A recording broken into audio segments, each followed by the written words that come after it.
Canon vient tout juste d'annoncer ses nouvelles mises à jour pour les Canon EOS R5, R6 et R3. Donc cette nouvelle version, la version 1.6.0, vient faire suite à la version 1.5.2, en tout cas pour les Canon R5 et R6 qui est sortie je crois en mars ou février de cette année. Et parmi les nouvelles fonctionnalités, alors il n'y en a pas beaucoup, ça va aller très vite dans cette vidéo, en tout cas pour le R6, il y a notamment la possibilité de convertir plusieurs images en HEIF en plusieurs images JPEG. Personnellement c'est quelque chose que j'utilise pas du tout, mais si jamais c'est le cas pour toi, cette nouvelle mise à jour va pouvoir te permettre de les convertir en JPEG. Ensuite, la deuxième mise à jour, c'est pour moi la plus importante de cette update, c'est l'amélioration de la stabilisation d'image quand on utilise des objectifs à grand angle, en tout cas en vidéo. Donc ça peut être bien pour du vlog. En fait, ça va supprimer les espèces de petits wobbling qu'on peut voir sur les extrémités des images lorsque la caméra bouge et lorsqu'on a activé la stabilisation du capteur. Donc pour ma part, j'ai fait juste quelques tests pour que tu vois la différence. J'ai pas encore regardé les rushs, mais j'ose espérer que la stabilisation est meilleure sur le rush de droite que sur celui de gauche où j'avais pas encore fait la mise à jour. À savoir que j'utilise le Canon EOS R6 avec l'objectif RF 15-35 mm avec la stabilisation de l'objectif et du capteur dans les deux cas. Donc si jamais tu vois une petite déformation sur les extrémités de l'image, sur l'image de gauche,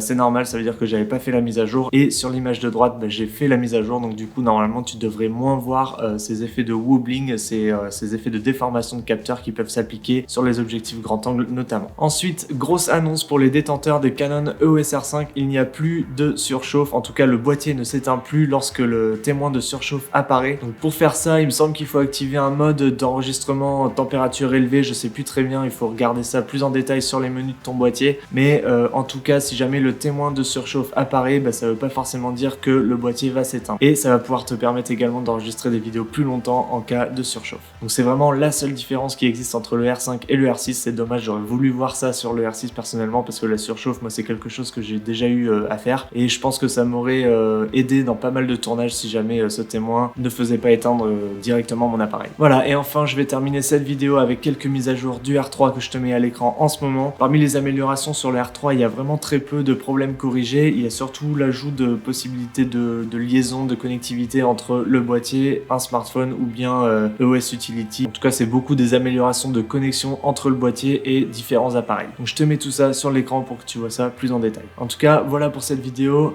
Cette mise à jour n'est pas la plus révolutionnaire de chez Canon, mais en tout cas, c'est toujours cool de voir les ingénieurs bosser pour améliorer quelques problèmes que rencontrent les utilisateurs au fil du temps. C'est juste dommage, j'aurais aimé voir le problème de surchauffe être réglé partiellement sur le Canon R6, mais si jamais tu possèdes le R5, ça sera réglé pour toi, tant mieux. Merci d'avoir regardé cette vidéo jusqu'au bout. Moi je te laisse, je vais profiter de mes vacances et je te dis à très bientôt pour une nouvelle vidéo. Porte-toi bien, ciao.